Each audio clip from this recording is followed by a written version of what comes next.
El altavoz del hospital cortó la charla del pasillo con una voz metálica y precisa. Código rojo, O negativo, se necesita inmediatamente.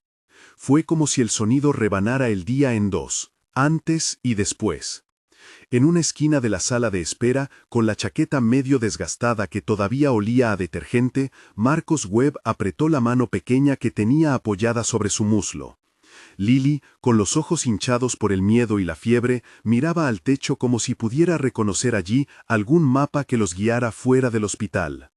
A su alrededor, el mundo seguía su ritmo, ruedas de camillas chirriando, un monitor que marcaba pasos con un bip, un teléfono clavado en un escritorio que no dejaba de sonar. Pero para Marcos, el tiempo se había reducido al calor del cuerpo de su hija y al eco arrepentido de una orden inapelable que resonaba en su pecho: hacer lo que fuera necesario. La mañana había empezado con otra clase de ruido. Pisos de mármol que recogían cada luz, tacones que marcaban el compás de la jerarquía, un vestíbulo con plantas estratégicamente colocadas y recepciones con sonrisas calculadas.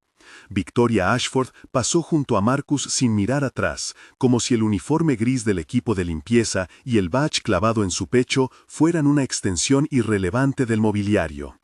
«Si esto es el estándar que contratamos ahora», dijo con esa voz cortante y pulida, midiendo a Marcus como quien corrige una falla administrativa y no a una persona que había perdido todo lo que importaba.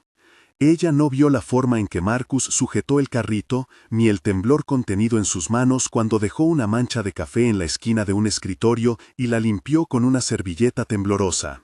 No vio las arrugas prematuras alrededor de sus ojos, ni la manera en que guardaba una fotografía raída dentro del bolsillo interior de su chaqueta, Sara, sonriendo en una playa, con Lily de apenas un año en brazos.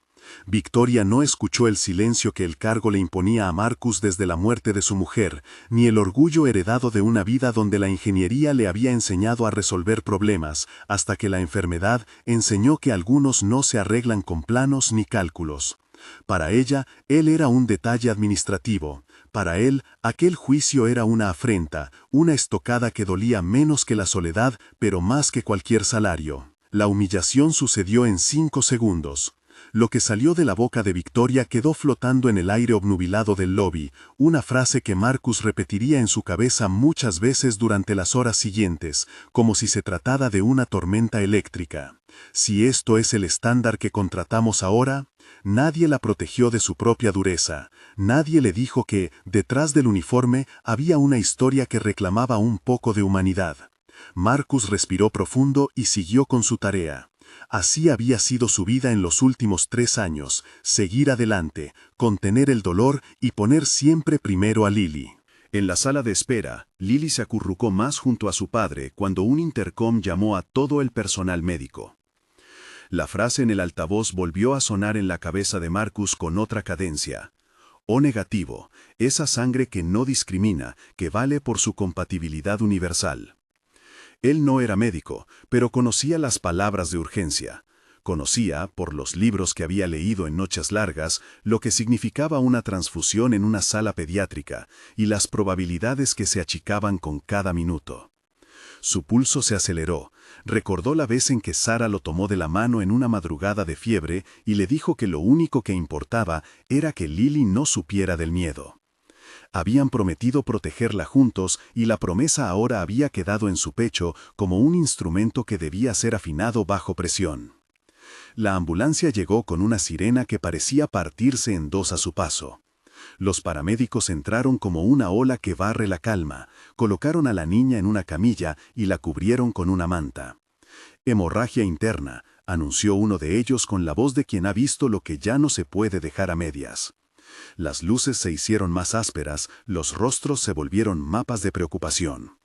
Emma, la niña del aseo, según los papeles que la enfermera mostraba a la prensa y a quien no los miraba con justicia, tenía los labios azulados, la respiración agitada y los ojos que giraban como si buscaran un ancla.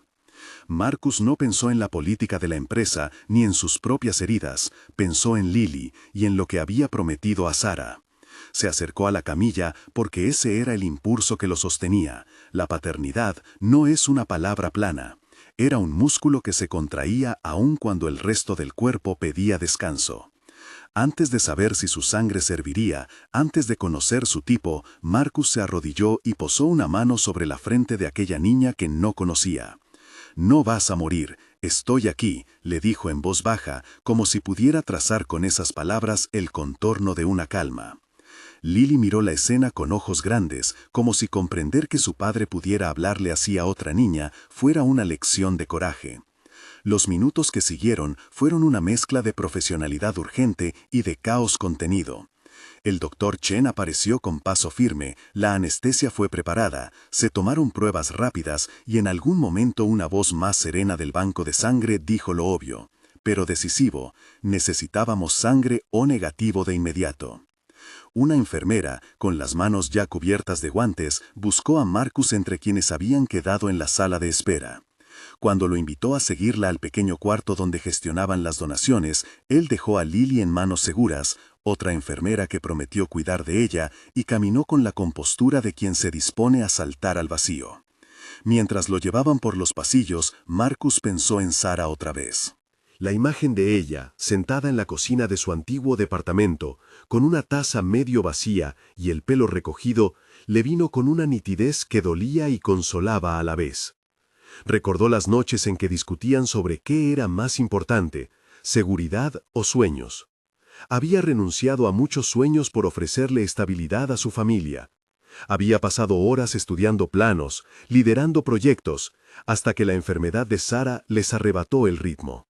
El descenso a la precariedad fue lento pero constante, contratos perdidos, una oferta de empleo que exigía más horas de las que podía dar junto al cuidado de una niña, y finalmente el trabajo de limpieza que le permitía estar con Lily en la tarde y la noche, aunque la paga nunca alcanzara para todo. El cuartito del banco de sangre olía a alcohol y a papel, a la mezcla de hospitales y burocracia que reacomodaba el mundo para salvar vidas. Una técnica, con ojos que ya llevaban la marca de noches largas, le explicó la compatibilidad. Si usted es O negativo, su sangre puede servir a cualquiera, es la que más falta hace en emergencias. Nadie pronunció estadísticas, nadie hizo alarde de heroicidad. Solo hubo un dato frío y decisivo que golpeó a Marcus con la sensación de estar en el lugar correcto en el momento exacto. Victoria llegó al hospital en un coche que parecía absorber la lluvia.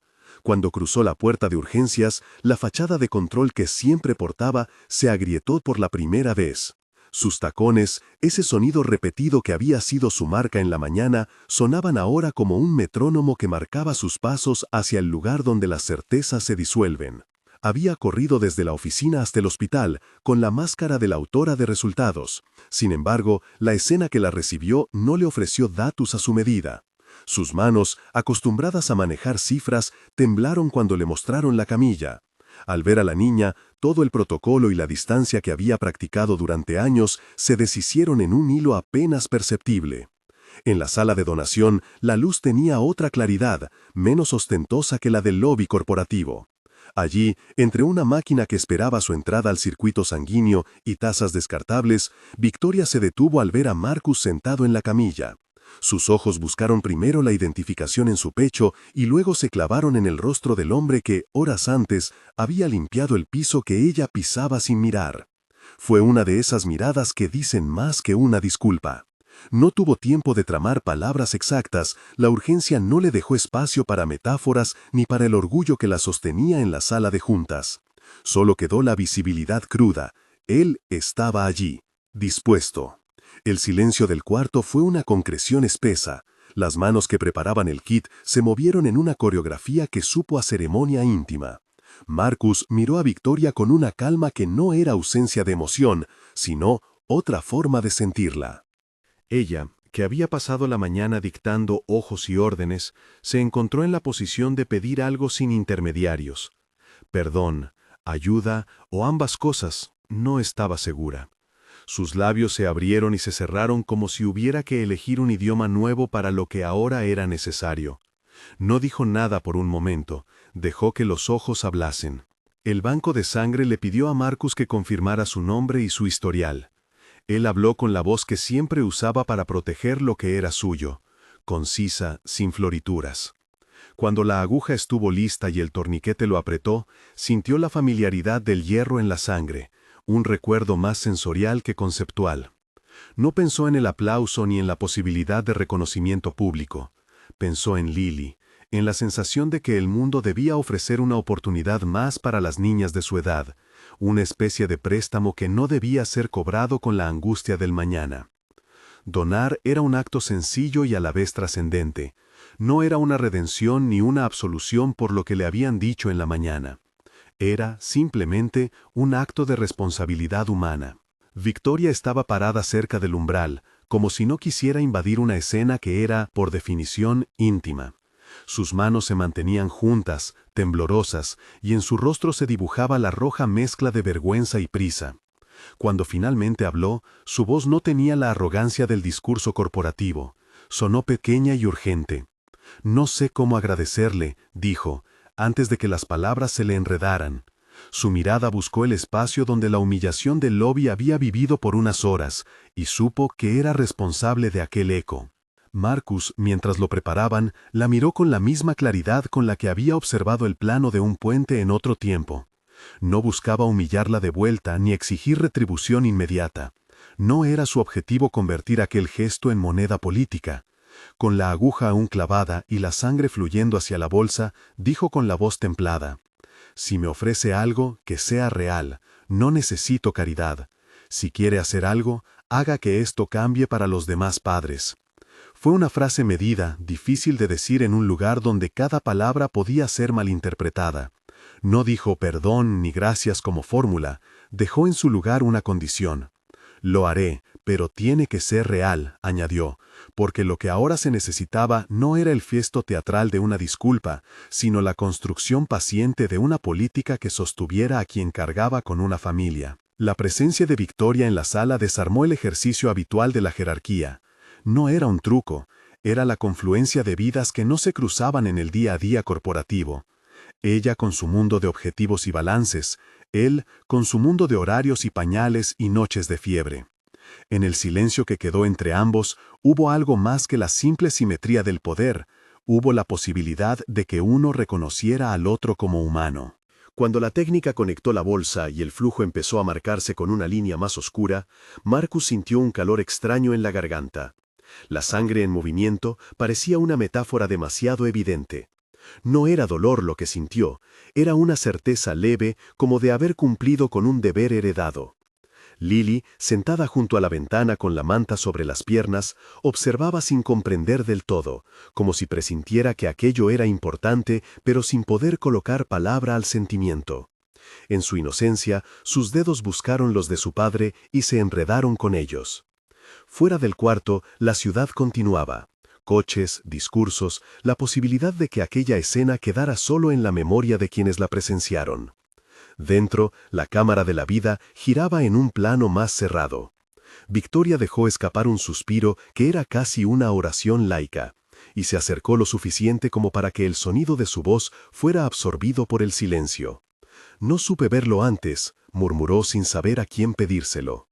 Marcus no respondió con palabras de consuelo, pero su mirada hizo lo que las palabras no podían. Otorgó espacio para que la herida de la mañana reconociera su propia pequeñez frente al peligro real. La máquina marcó un ritmo que se parecía al de un corazón. 2 bolsas fueron preparadas por si hacían falta. El personal no prometió milagros, solo protocolos. Marcus escuchó a la enfermera explicar la posibilidad de cansancio, mareo o náusea tras la donación, las medidas que tomarían para mantenerlo estable. No quería aparecer como el héroe de un titular, ni quería que su gesto se transformara en un símbolo que justificara una cadena de injusticias. Donar sangre era un hecho concreto en un panorama complejo. Cuando la aguja se afianzó y comenzó a llenar la primera bolsa, Victoria dejó que sus manos callaran y sostuvo su propia verdad como quien sostiene un vaso de agua, con cuidado para no derramar lo que aún no sabía cómo beber. Miró a Marcus y fue capaz, por primera vez en el día, de acercarse a una decisión que no podía imponerse desde la cima. Debía transformar la culpa en política y la urgencia en estructura. No sabía todavía cómo enfrentar al directorio, ni cuánto le costaría pedir cambios que afectaran balances y prioridades. No tenía garantías de que podría convencerles. Solo sabía que, en ese momento, frente a la fragilidad de una niña y la generosidad de un hombre que había sido humillado por ella, su dirección debía cambiar. La enfermera, con manos seguras, tomó la presión de Marcus, anotó los números en la ficha y le ofreció un vaso de zumo cuando la primera bolsa estuvo llena. Marcus lo aceptó con gratitud contenida, sin necesidad de teatralidad. Su mirada volvió a la ventanilla, donde Lily observaba como si fuera un espectador de algo que aún no podía nombrar. La niña soltó la mano de su padre y por un momento cruzó la distancia que la separaba del cuarto con pasos pequeños, quedando junto a la camilla. Los dos se miraron. No había palabras, solo la autoridad serena de un vínculo. Un latido después, un auxiliar corrió por el pasillo con un papel en la mano. La sangre es compatible, 2 unidades recomendadas. Las palabras no fueron un alivio completo. El doctor Chen ya había advertido que la niña necesitaría observación y posiblemente cirugía, pero sí significaban que el tiempo para la acción había sido justo. La ironía estaba servida. El hombre que Victoria había menospreciado esa misma mañana demostraba ser, en aquella coyuntura, la opción que la medicina necesitaba. La puerta del cuarto quedó entreabierta. Desde el exterior llegaron ecos de pasos apresurados y voces que pedían calma. Dentro, los dos mundos se encontraron en ese intervalo diminuto donde la vida se decide por medidas. Victoria, sin guiones corporativos, se acercó y tocó la ficha con la punta de un dedo, como quien repasa un contrato que no sabe si podrá cumplir. Marcus, todavía sentado, miró sus manos. No había rencor que necesitara una vindicación inmediata. El derecho a ser tratado con dignidad le bastaba. La escena cerró sobre una imagen simple.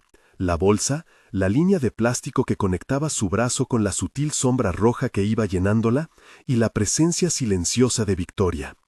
No era un final, sino un punto de tensión. En el pasillo, alguien murmuró que la niña respiraba con más facilidad. Una enfermera salió del cuarto con el ceño menos apretado, y una pequeña esperanza se filtró en la sala de espera como una luz que quiera atravesar una cortina. Pero la historia no estaba completa. Había decisiones por tomar, reuniones que tendrían que romper el ritmo del directorio, y el peso de una promesa que Marcus acababa de poner sobre la mesa. Allí, con la sangre fluyendo y el reloj contando, se tejía algo que no sería fácil ni rápido. Cuando la máquina marcó el final de la primera extracción y la técnica cambió la bolsa, Marcus cerró los ojos un segundo, no para evadirse, sino para organizar sus fuerzas. Sabía que donar algo tan esencial iba a costarle energía. Sabía que después tendría que volver a la rutina, pedir turnos y sostener a su hija en noches que quizá necesitaran más vigilancia. Aún así, en la calma que quedó entre pulsos, atravesó la certeza de que aquel acto no era sacrificio en busca de absolución, sino la consecuencia natural de una vida dedicada a proteger. Victoria se quedó un momento más, sin hablar. Sus tacones habían quedado a un lado de la puerta. Ahora eran como un eco lejano. La mañana del lobby, con su frase punzante, se veía desde una distancia distinta, pequeña, casi ridícula ante la inmediatez de una vida que pendía de un hilo. Ella dejó que la humillación que le había dado una falsa seguridad se volviera un impulso para algo más grande, transformar la culpa en política, la vergüenza en decisión. No sabía aún el precio, ni la resistencia que encontraría para cambiar la empresa desde dentro, pero la imagen del hombre sentado con su sangre fluyendo le dibujó una hoja de ruta que no podía ignorar. En el umbral del cuarto, Lily apoyó su frente contra la de la niña que dormía ahora, protegida por mantas y monitores. Dos pequeñas frentes, diferentes universos de vida, se encontraron en la ternura de la infancia. Marcus observó esa unión con una calma nueva, como si, por un breve rato, la ciudad entera hubiese cedido un espacio para que la compasión respirara. La tensión, sin embargo, no se había ido. La transfusión era solo el primer acto de una obra compleja. La cirugía y la recuperación esperarían decisiones que debían tomarse fuera de aquel cuarto. Marcus había hecho lo que estaba a su alcance. Victoria, demasiado nueva en su papel de vulnerabilidad, había empezado a comprender que el poder exige responsabilidad y que las políticas no pueden ser gestos de apariencia. Entre ambos, algo había cambiado, aunque el efecto real de ese cambio aún no se escribiría. Cuando la enfermera miró el reloj y dijo que era momento de hidratarlo y dejarlo reposar, Marcus se permitió una sonrisa breve, dirigida a nada y a todo. Lily se aferró a su mano, y por primera vez en muchas jornadas dejó que el miedo se relajara un poco. Afuera, la ciudad siguió su inercia, pero dentro del hospital una fractura de orden se abría en la que alguien tendría que poner nombre a la reparación.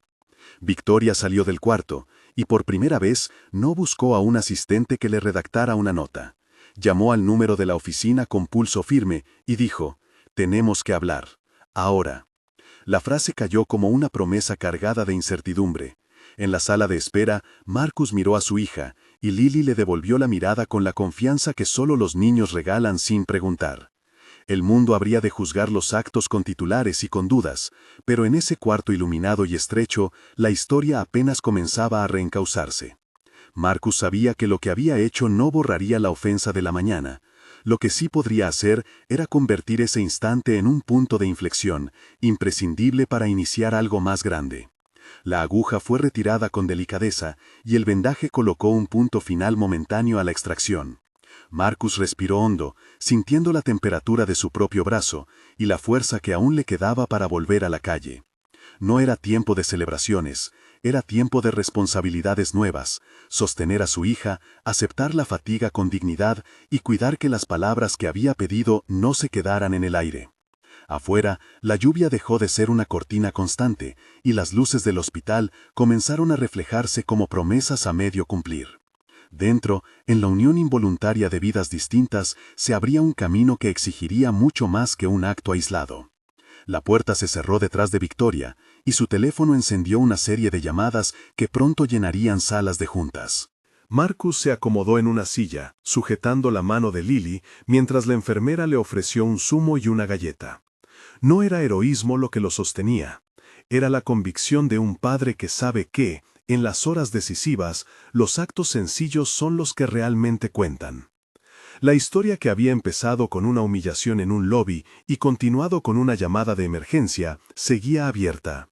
En el umbral de ese cuarto, entre bolsas de sangre y promesas torpes, quedaba la certeza de que, si algo iba a cambiar, sería por obra de diálogo, decisión y tiempo.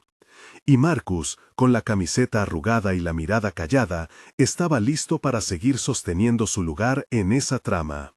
Cuando Victoria colgó y pronunció aquellas 3 palabras al teléfono, «tenemos que hablar», no imaginó la cantidad de fricciones que iba a mover.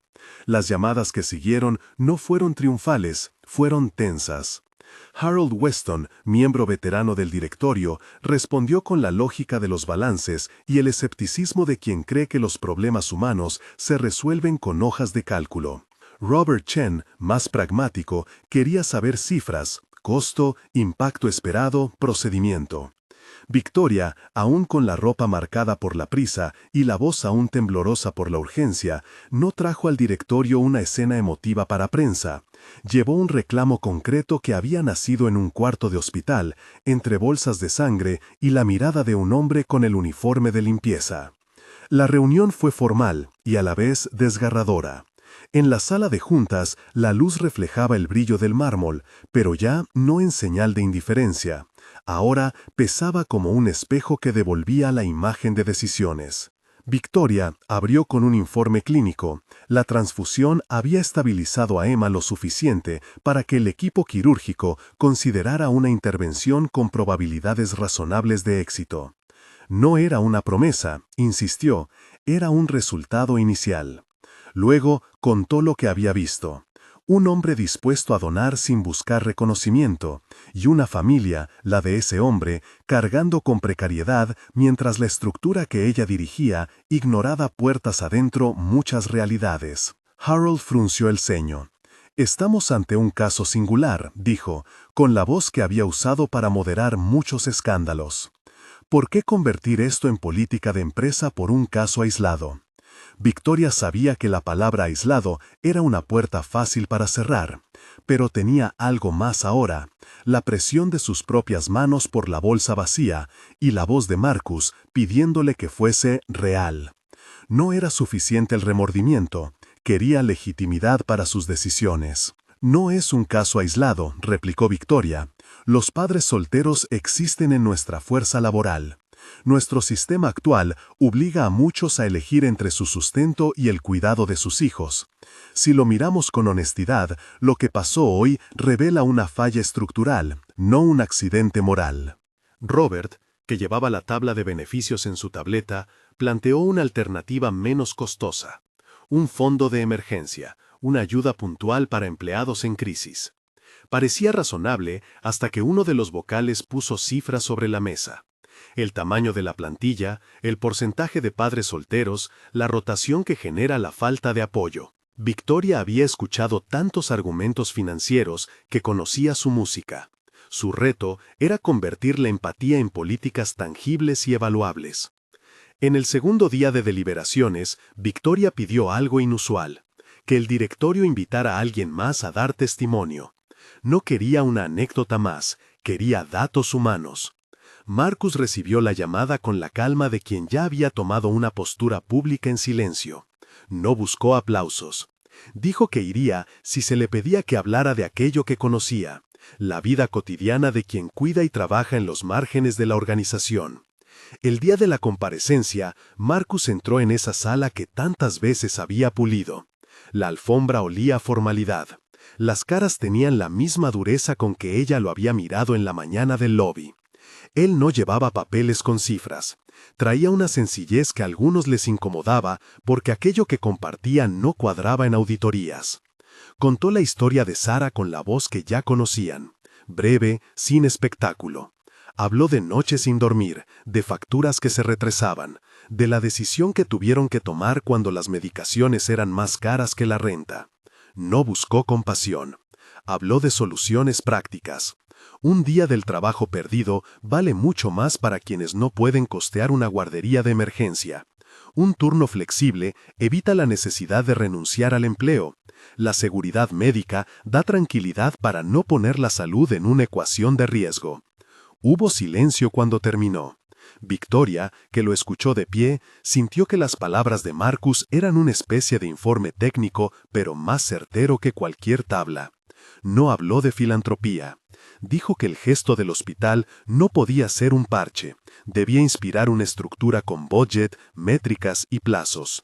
Propuso un piloto, un programa que cubriera 3 iniciativas claras en su primera etapa: licencia de emergencia pagada, acceso a cuidados infantiles de calidad en turno extendido y una línea de apoyo médico para padres con hijos enfermos. Todo con seguimiento trimestral y auditoría externa. Harold objetó el costo y la exposición. Robert exigió metas cuantificables. Victoria ofreció ambos: un presupuesto inicial limitado y metas claras. Reducción del ausentismo, retención de personal con hijos, satisfacción de empleados. Pidió que Marcus formara parte del comité asesor para que la política no naciera de un despacho, sino de la experiencia de quien vivía esa realidad. Marcus, sorprendido por la oferta, agradeció y pidió tiempo para responder. No quería ser un símbolo, quería que las condiciones fueran reales. Si lo hago, será con voz y voto en el diseño. No quiero que mi historia sea una foto de prensa, quiero que esto funcione, dijo. Mientras el directorio debatía, Emma fue llevada al quirófano. La transfusión había ganado tiempo. El equipo del Dr. Chen pudo programar una intervención para detener el origen de la hemorragia y reparar el daño. El quirófano fue una maquinaria de precisión y colaboración. Marcus, fuera de la sala donde la espera se medía en pasos, sintió la fuerza del cansancio acumulado. La donación le había costado. Después de la segunda bolsa, su ritmo bajó. Tuvo momentos de mareo que lo obligaron a recostarse en una silla. La enfermera le puso compresas frías en la frente y le recomendó reposo. Es normal sentirse así después de dar 2 unidades, explicó con profesionalidad. Vamos a vigilarlo. Marcus asintió. Sabía que la generosidad no era una materia sin precio y aceptó su propio cuidado. Las horas se volvieron un compás de monitoreo. Lily dormía en una silla con una manta, sosteniendo un oso de peluche que había traído desde casa. Cuando el equipo salió del quirófano, la palabra «estabilizada» fue un alivio que llenó el pasillo. El doctor Chen, con sus manos aún marcadas por la operación, salió y buscó a Marcus. No hubo grandes celebraciones, solo una mirada de reconocimiento entre un profesional que había hecho lo que sabía hacer y un hombre cuya sangre había permitido esa ventana de acción. No fue un milagro, dijo el doctor con la franqueza que lo caracterizaba. Fue una coordinación de medidas correctas en el momento correcto. Su sangre ayudó a estabilizarla para que pudiéramos operar. Eso marcó la diferencia. En la urgencia, Marcus inclinó la cabeza, como quien recibe una información técnica que al mismo tiempo contiene el alivio íntimo. No se sentía héroe, se sentía responsable. Lily despertó y corrió unas palabras torpes pero claras. ¿Está bien, papá? Él le sonrió con la ternura que había sido su brújula todo este tiempo. Sí, pequeña, todo va a estar bien. La noticia del caso atravesó los pasillos de la empresa y los noticieros locales. Miles de variaciones de la historia aparecieron, titulares que celebraban el gesto, comentarios que cuestionaban la gestión corporativa, columnas que pedían reformar las políticas laborales. Victoria tuvo que enfrentar al directorio una vez más, ahora con la presión mediática encima, con empleados que pedían explicaciones y con accionistas que reclamaban control de daños. Su decisión no fue simple. Podía ceder al impulso de un gesto público y convertir el asunto en un golpe de imagen, o podía empujar por cambios estructurales con el riesgo de enfrentarse a resistencias internas. Eligió lo segundo. Convocó a Harold y a Robert a una sala más pequeña y trazó un plan paso a paso. Un piloto de 6 meses, evaluado por una consultora externa y con indicadores claros.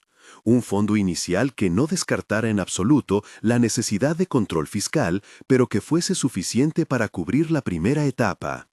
Y un comité en el que Marcos tuviera voz. No busco aplausos, dijo frente a ellos, busco hacerlo bien. Si vamos a tomar medidas, las tomamos con rigor. Su determinación no borró la incomodidad que sentía. Había aprendido que la valentía corporativa rara vez era celebrada sin costo. Pero ya no podía ignorar que la moral de su empresa estaba en juego. Marcos recibió la propuesta del puesto con la misma cautela con la que había hablado en la sala de donación. Exigió condiciones específicas. Salario justo por su tiempo, cobertura médica completa para su familia, flexibilidad para cumplir su rol sin que eso atentara contra sus ingresos actuales y, lo más importante, que el programa tuviera medición real y rendición de cuentas. No quería ser una figura decorativa, quería que las reformas tuviesen dientes. Victoria lo escuchó, sin concesiones simbólicas. Lo haré, pero tiene que ser real, repitió Marcos, la frase que se había convertido en una cláusula moral. Victoria lo confirmó por escrito. El acuerdo fue firmado con reticencias y esperanzas. Marcos no pidió una audiencia pública. Dijo que acompañaría el proceso desde la honestidad de su experiencia y que quería que fuera transparente. Aceptó además ser enlace con otras familias. Propondría soluciones prácticas que había vivido en primera persona. Turnos rotativos que respetaran los horarios de cuidados. Acceso a guardería con horarios extendidos. Un fondo de emergencia con criterios claros y rápido acceso. Y cursos de capacitación para que los trabajadores de menor rango pudieran optar a mejores puestos. La implementación fue complicada. El primer obstáculo fue la logística, encontrar proveedores de cuidado infantil que pudieran ofrecer horarios nocturnos o madrugada. El segundo fue la resistencia interna. Algunos mandos medios temían la complejidad administrativa. Otros veían una amenaza en el aumento de costos. Marcos se sentó a escuchar a todos, a madres que pedían soluciones rápidas, a supervisores preocupados por cubrir turnos, a contables calculando impacto. Su experiencia como exingeniero sirvió. Supo distribuir recursos, prever picos y diseñar un plan piloto que integraba cobertura flexible sin desestabilizar la operación. Hubo pequeños triunfos y tropiezos. En la primera semana, una familia recibió ayuda. La coordinadora del banco de sangre fue felicitada discretamente. En otra, la aplicación para acceder a un fondo demoró y provocó malestar. Marcos exigió la simplificación del proceso. El programa no fue una panacea. Había fallas y solicitudes que quedaron fuera por criterios técnicos. Marcos trabajó horas extra para ajustar la normalización. Su vida no se transformó de inmediato, pero la promesa de mejora se hizo palpable en los rostros de quienes podían ahora respirar sin tener que renunciar al empleo. La prensa, que había inflado algunos detalles, aplaudió el anuncio del programa Hogar Seguro con imágenes de Victoria en un podio y el logo de la empresa. Marcus evitó los flashes, aceptó entrar en un evento reducido donde se anunció formalmente el piloto. Subió al escenario con una calma discreta. Su voz, cuando habló, fue directa. «No quiero que esto sea una postal», dijo. «No es caridad. Es justicia básica para quienes trabajamos y cuidamos. Si este programa ayuda a una familia a no tener que elegir entre la salud de su hijo y su salario, habremos hecho algo que vale la pena». Había en su discurso una claridad que resonó.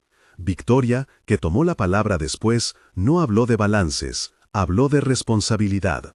No buscó redención personal en el micrófono.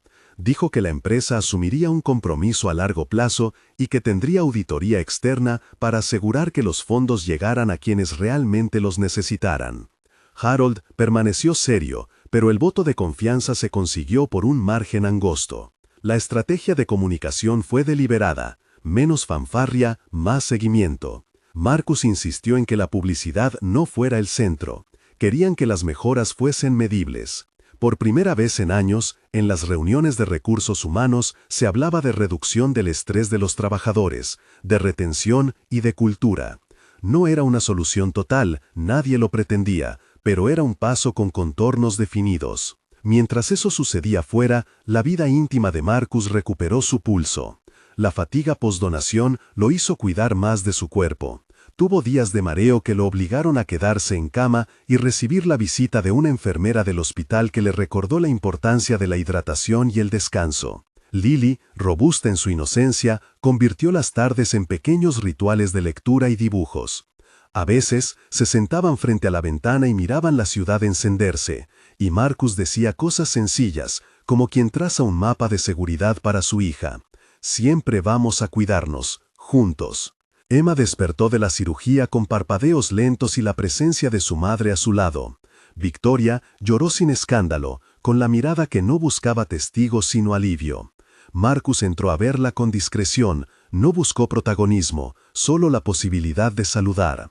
Emma, con un vendaje ligero y la voz apenas salida, abrió sus ojos y halló primero a su madre y luego a la figura que había estado en la sala de donación. Lily, que lo esperaba afuera, cruzó la puerta con pasos pequeños y una sonrisa tímida. Cuando las niñas se vieron a través del vidrio, fue como si un tiempo de distancia se cerrara de pronto. Las primeras semanas del programa trajeron cambios palpables. Un par de guarderías ampliaron horarios gracias a subvenciones. El fondo de emergencia aceptó solicitudes con criterios revisados para evitar burocracia innecesaria. Algunos supervisores comenzaron a ajustar turnos para facilitar el cuidado de niños pequeños. Marcus siguió participando en reuniones. Su rol fue más técnico que emotivo. Diseñó plantillas de turnos, facilitó enlaces con proveedores de salud y articuló una red de apoyo entre empleados. No siempre fue fácil. Hubo reuniones tensas donde la palabra costo volvió a aparecer como un fantasma. Pero el comité que lo incluía a él y a representantes de empleados funcionó como un control. No se trataba de gestos fotográficos, sino de medidas con seguimiento. Con el tiempo, la relación entre Lily y Emma se volvió una pequeña historia íntima dentro de la gran historia pública. Se encontraron en una sala de espera que ya no olía a emergencia constante, sino a charlas y libros infantiles.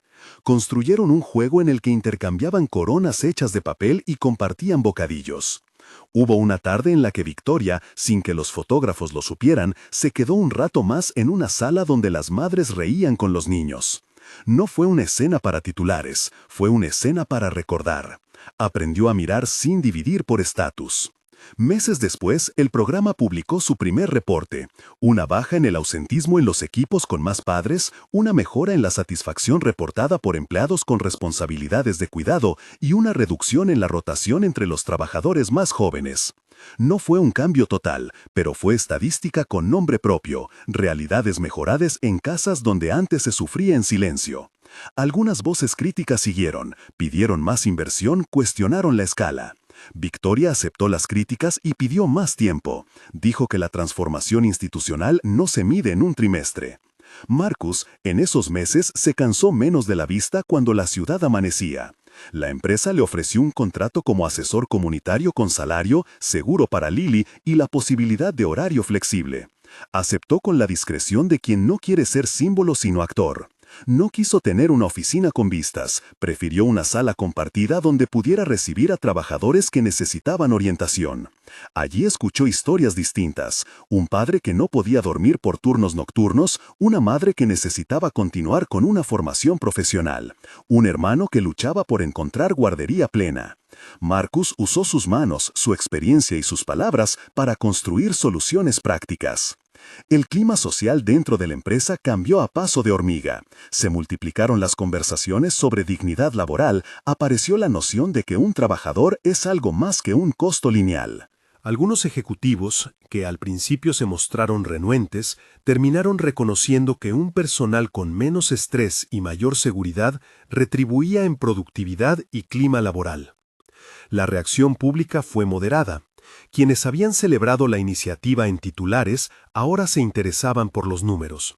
La prensa gritaba menos y la gente que trabajaba allí respiraba un poco mejor. Había, sin embargo, límites claros. Marcus insistió en que los beneficios no fueran un tapón para políticas públicas más amplias. Habló abiertamente contra la idea de que la responsabilidad recaiga solo en empresas.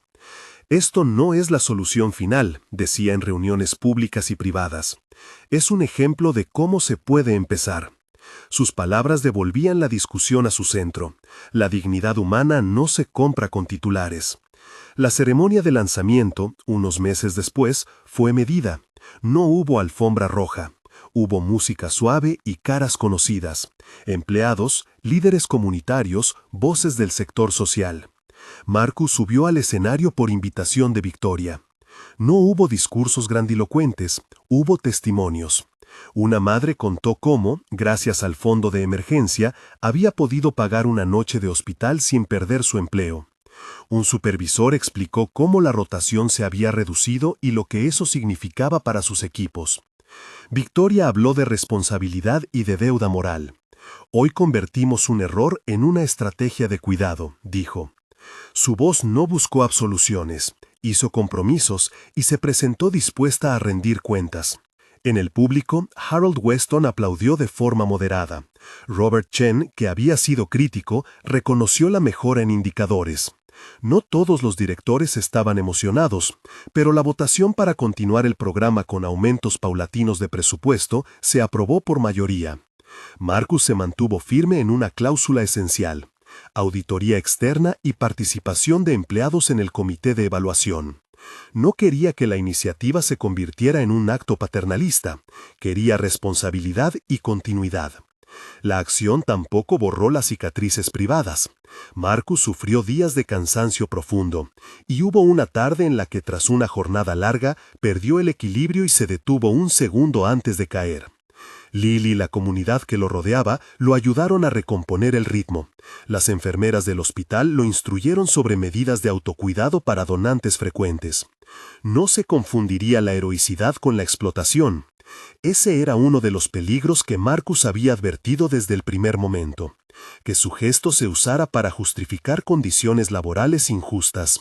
Por eso veló porque su programa incluyera cláusulas de no explotación y medidas de seguridad para el personal que, como él, aportaba en situaciones excepcionales. En paralelo, la ciudad empezó a notar pequeños cambios: guarderías con horarios extendidos, subsidios municipales que se conjugaban con las políticas de la empresa y más diálogo entre empresas y organizaciones sociales. Más familias accedieron a servicios y la idea de que las empresas podían ser parte de la solución ganó terreno. Eso no implicó que la pobreza desapareciera ni que todas las injusticias se corrigieran de un día para otro. Implicó, sí, que algunos trabajadores dejaron de sentir que su vida privada estaba en conflicto permanente con su empleo. Una tarde de invierno, pasados varios meses, la nieve cubrió las veredas con una capa silenciosa y blanca. Marcus llevó a Lily y a Emma al parque cercano. Las niñas corrían con bufandas demasiado grandes y guantes que chirriaban al chapotear. Victoria, que había dejado una agenda para estar aquella tarde, las observó desde un banco cercano. No había fotógrafos, había una escena simple de dos familias entrelazadas por un acto que empezó en emergencia y siguió en pasos de política cotidiana. Las risas de las niñas llenaban el aire como una música que no buscaba testigos. En un momento, las dos pequeñas hicieron un muñeco de nieve con narices de zanahoria y ojos de carbón. Marcus, con la respiración visible en el aire frío, miró a Victoria de reojo. No era una mirada de abrazo ni de romance, era una mirada de reconocimiento. Ella inclinó la cabeza, no dijo palabras grandes, solo una frase que tenía la temperatura de la sinceridad. Gracias por no aceptar nuestras soluciones fáciles. Marcus sonrió de lado y respondió con la sencillez que le era propia. Hicimos lo que tocaba. No había triunfalismo, había una calma que nacía de la acción sostenida. La escena final quedó en la intimidad. Las niñas intercambiaron gorros, se tomaron de las manos y corrieron hacia la fuente helada que el ayuntamiento había cercado por seguridad. Los padres, un poco detrás, conversaron sobre horarios, sobre guarderías y sobre cómo la vida se había acomodado un poco mejor. Victoria mencionó, en voz baja, que el directorio había aprobado la expansión del piloto a otras áreas de la empresa. Marcus asintió, pensando en los nombres de quienes podían beneficiarse. No era una victoria absoluta, era un avance concreto. A la salida, cuando la nieve empañaba las lentes de los autos y las luces de la ciudad parpadeaban como promesas, Lily y Emma se despidieron con un abrazo. Los dos padres se miraron una última vez. No se prometieron soluciones definitivas, se prometieron la vigilancia mutua para que las medidas no se diluyeran. Marcus volvió a casa con la sensación de quien ha cumplido una obligación elemental, proteger a los suyos y ayudar al que necesita. Había dolor todavía, había noches largas por delante, facturas por pagar, decisiones que tomar. Pero había también algo que antes no existía, un tejido de apoyo que no era solo caridad puntual, sino una política que, paso a paso, buscaba dignificar a quienes trabajan y cuidan. La ironía del titular que había abierto aquel día, el hombre humillado que salvó a la hija del aseo, siguió resonando en la ciudad como una lección doble. Por un lado, la vulnerabilidad de las jerarquías ante lo imprevisible. Por otro, la posibilidad de que la compasión, cuando se convierte en política, tenga mayor alcance. No fue una redención personal espectacular, ni una fórmula mágica. Fue un recordatorio de que la humanidad de los gestos cotidianos puede empujar a las instituciones a ajustarse a la vida real. En el silencio de la noche, Marcus acomodó el oso de peluche junto a la cama de Lily, lo cubrió con la mano y miró la fotografía de Sara que aún llevaba en su cartera. Pensó en las promesas hechas y mantenidas, en las fatigas y en la ternura. Lo que había pasado no transformó todo de golpe, pero sembró una responsabilidad que, por primera vez en mucho tiempo, parecía compartida. Creó caminos, no soluciones absolutas. La donación, la humillación, la cirugía, las reuniones y los votos del directorio habían sido piezas de un mismo rompecabezas. Un intento de reconciliar lo económico con lo humano. Si alguien tuviera que reducir la historia a una frase, sería la que Marcus había pronunciado en voz baja en la sala de donación y que ahora, meses después, sonaba como una consigna práctica. Lo haré, pero tiene que ser real. Porque la verdadera medida de la acción no está en los gestos que hacen titulares, sino en las políticas que sostienen la vida diaria. Y en ese punto, un padre que había sido humillado y que había donado su sangre se convirtió en la voz que ayudó a construir una estructura capaz de sostener a otros. No fue el fin de las desigualdades, fue el inicio de un camino en el que la dignidad dejó de ser un ideal abstracto y empezó a exhibirse en horarios, guarderías y fondos accesibles. Si esta historia te conmovió, compártela con alguien que crea que las empresas pueden cambiar. Comenta, ¿qué medida crees que sería más urgente donde vives? Tu voz también puede formar parte de la conversación.